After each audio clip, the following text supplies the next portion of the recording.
नमस्कार साथियों, मैं सीमा गुप्ता आज आप सभी के बीच समीक्षा अधिकारी, सहायक समीक्षा अधिकारी मुख्य परीक्षा के द्वितीय प्रश्न पत्र अर्थात सामान्य हिंदी के अंतर्गत जो पत्र से संबंधित प्रश्न पूछे जाते हैं उस प्रश्न अर्थात उस टॉपिक में अधिकतम अंक कैसे प्राप्त करें उसके संबंध में आज आप सभी को महत्वपूर्ण जानकारी देने वाली हूँ। साथियों, लगातार मेरे द्वारा आप सभी के बीच महत्वपूर्ण क्लासेस लाए जा रहे हैं। तत्क्रम में आप सभी के बीच ऑफिशियल वेबसाइट भी लाया गया, जिसके माध्यम से आप सभी विभिन्न सरकारी पत्र के प्रारूप को देख सकते हैं और समझ सकते हैं कि क्या डिमांड होता है किसी पत्र में, अर्थात सरकारी पत्र का क्या प्रारूप है, उसकी क्या डिमांड है, महत्वपूर्ण जो तत्व हैं वो क्या क्या है। इसी प्रकार से अन्य जो पत्र आप देखेंगे उस वेबसाइट पर, चाहे वो कार्यालय ज्ञापन हो, कार्यालय आदेश हो, अर्थशासकीय पत्र हो, परिपत्र हो या अनुस्मारक आदि तमाम पत्र आपको उस ऑफिशियल वेबसाइट पर प्राप्त होंगे। तो साथियों, आप सभी अवश्य ही सर्वप्रथम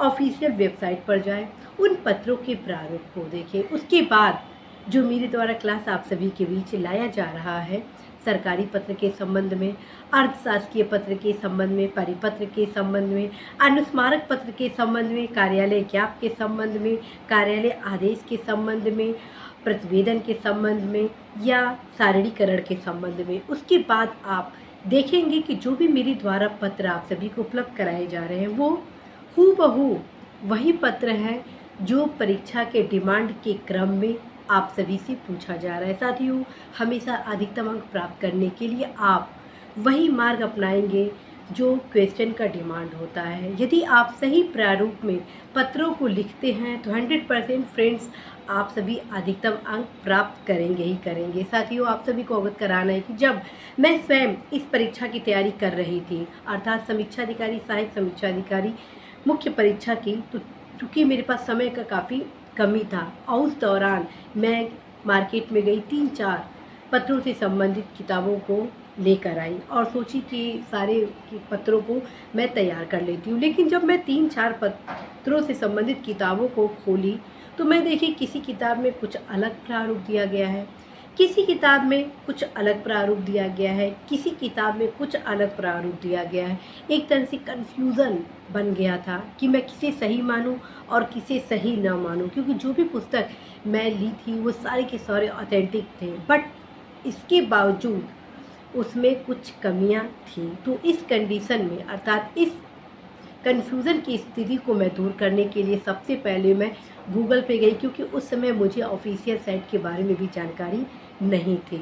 लेकिन आज मैं आप सभी को ऑफिशियल वेबसाइट upshasadesh.com के बारे में बता रही हूँ कि आप अवश्य ही परेशान ना हो, उस साइट पे ज़रूर जाएं और पत्रों के विभिन्न जो प्रारूप हैं उनको आप अवश्य ही देखें। तो साथियों, मेरे द्वारा गूगल पे का प्रयोग करते हुए जो तमाम पत्र थे उसके संबंध में जो महत्वपूर्ण ऑथेंटिक जानकारियाँ थी, भारत सरकार के जो पत्र थे, राज्य सरकार के जो पत्र थे अर्थात जो प्रारूप थे, उसको प्राप्त किए गए और उसको मैं तैयार की। और जो क्वेश्चन पूछा गया, कोइंसिडेंस था कि मैं जो जो क्वेश्चन तैयार की थी गूगल के माध्यम से, जिस पत्र का, चाहे वो सरकारी पत्र हो, चाहे वो अर्थशास्त्र पत्र हो, परिपत्र हो, कार्यालय ज्ञापन हो, टिप्पणी हो आदि, वो सारे के सारे क्वेश्चन उस एग्ज़ाम में पूछ लिए गए। और इस प्रकार से साथियों, मैं एक ऑथेंटिक सोर्सेज के माध्यम से वही पत्र लिख कर आई उसी प्रारूप में जो कि एग्ज़ाम का रिक्वायरमेंट था। तो साथियों, आप सभी से यही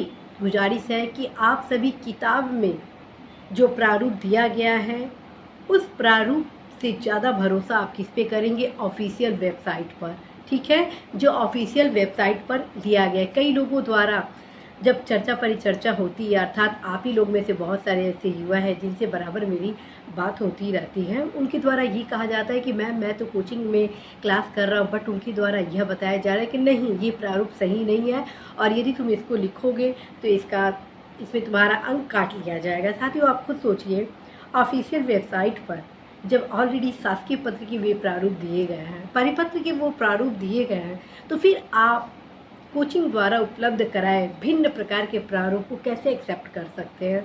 तो साथियों, आप सभी अब इस स्तर पे आ गए हैं कि आप सही गलत का पहचान कर सकते हैं। और अवश्य ही ऑफिशियल साइट पर जाकर विभिन्न पत्रों के प्रारूप को जरूर देखें। और साथियों, मेरे द्वारा आप सभी को जो भी पत्र उपलब्ध कराए जाते हैं वे टोटल के टोटल ऑफिशियल पत्र के ही प्रारूप होते हैं, जिसमें किसी भी प्रकार की कमियां नहीं होती। और अब आते हैं थ्योरेटिकल पार्ट को कैसे कवर करें। इसके लिए मैं आप सभी को अवश्य कहूँगी कि किसी भी किताब के माध्यम से आप थ्योरेटिकल पार्ट को तैयार कर सकते हैं। और साथियों, मैं यह भी कहना चाहती हूँ कि कभी भी पत्र लेखन में, जी हाँ, मैं इतना जो डिस्कस की हूँ वे सारे अधिकतम अंक प्राप्त करने के रणनीति के क्रम में ही आप सभी को मेरे द्वारा बताया जा रहा है। तो साथियों, आप जानते हैं कि जो आप पत्र लिखते हैं उसमें क्या क्या आवश्यक तत्व होते हैं। सबसे पहले साथियों, जो शासकीय पत्र, अर्थशासकीय पत्र, परिपत्र, अनुस्मारक आदि जो पत्र आपके द्वारा लिखा जाता है, उसमें जब आप सैद्धांतिक पक्षों अर्थात थ्योरेटिकल पोर्शन को लिखते हैं तो उसमें अवश्य ही आपको ये ध्यान देना होता है कि एक्स्ट्रा शब्दों को ना लिखें, अर्थात जितना पूछा जाए वही लिखें। ये नहीं कि आप 3-4 पेज लिखेंगे, क्योंकि आपके पास पेज सीमित होता है। दूसरा चीज़, जो शब्द सीमा होती है उसको अवश्य में ही ध्यान में रखना होता है। और ध्यान रखें, कभी भी पत्र से संबंधित कोई भी जानकारी जब आप लिख रहे हैं, जो प्रश्न का रिक्वायरमेंट है, ठीक है, उसमें आप किसी भी अलंकारिक शब्द, मुहावरा, लोकोक्तियों का प्रयोग कदापि नहीं करेंगे। जो भी शब्दों का चयन करेंगे औपचारिक रूप से ही प्रयोग करेंगे। साथियों, मेरे द्वारा पूरा प्रयास होगा कि आप सभी को क्रमशः पत्र लेखन के संबंध में महत्वपूर्ण क्लासेस अवश्य लाया जाए। और साथियों, ऑलरेडी एक प्लेलिस्ट भी है लेटर राइटिंग से संबंधित, पत्र लेखन से संबंधित। अवश्य ही आप सभी पत्र लेखन से संबंधित अपने सिलेबस को अवश्य ही कंप्लीट करें। तो साथियों, आशा है कि आप सभी अवश्य ही पत्र लेखन में बहुत परेशान नहीं होंगे, क्योंकि अब आप सभी की समस्याओं के समाधान के लिए मेरे द्वारा वे तमाम महत्वपूर्ण लेटर राइटिंग से संबंधित क्लासेस लाए जा रहे हैं, जो कि अधिकतम अंक के लिए काफ़ी महत्वपूर्ण है। साथियों, सबसे पहले मेरे द्वारा आप सभी को सारे पत्रों के प्रारूप को बताया जाएगा क्लासेस के माध्यम से। उसके बाद उस पत्र से संबंधित जितने भी सैद्धांतिक पोर्शन है, जैसे पत्र का अर्थ, विशेषताएं, कुछ अंतर, ये सब कुछ आप सभी को सेकेंड सेशन में बताया जाएगा, ठीक है। तो आप सभी इन सभी तत्वों को अवश्य ध्यान में रखेंगे, बहुत कंफ्यूज नहीं होंगे। अवश्य ही ऑफिशियल साइट पे जाएं। सबसे पहले आप सरकारी पत्रों के विभिन्न प्रारूप को देख लें, ठीक है। और ख़ास बात है, एक लाइन तो आपका होना ही चाहिए अर्थ के संबंध में। सरकारी कामकाज के लिए प्रयोग किया जाता है, अर्थात कोई भी जितने पत्र हैं, ठीक है, उसकी विशेषताएं क्या है।